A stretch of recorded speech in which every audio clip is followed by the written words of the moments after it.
Баршаңызға сәлем, менің каналыма қош келдіңіздер. Мен бүгін осындай духовкада балық пісірем картошкамен. Бізге пісіру үшін балық және картошка керек. Кез келген балық бола береді. Менде сазан балығы алдын ала жуылып кептірдім, одан кейін тұздап алдым. Балығымызды маринадтап аламыз бірінші. Өздеріңізге ұнаған приправаларды қосасыздар. Мен тек қара бұрыш септім.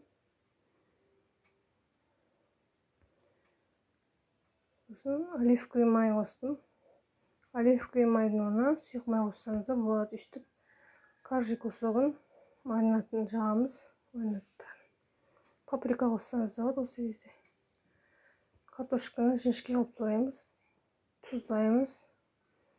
Сәл майлаймыз онда. Менде газдың духовкасының патносы. Оны фольга төсеп сәл майладым. Енді картошкаларды қойып шығып жатырмын. Осы кезде пияз турап, пияз қоссаңыз да болады.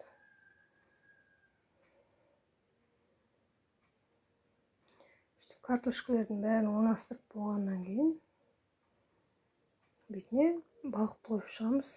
Маринадталған балығымызды. Бұл балықты біз қызып тұрған пеште 180-200 градуста 1 сағаттай пісіреміз. Бетін фольгамен жабамыз.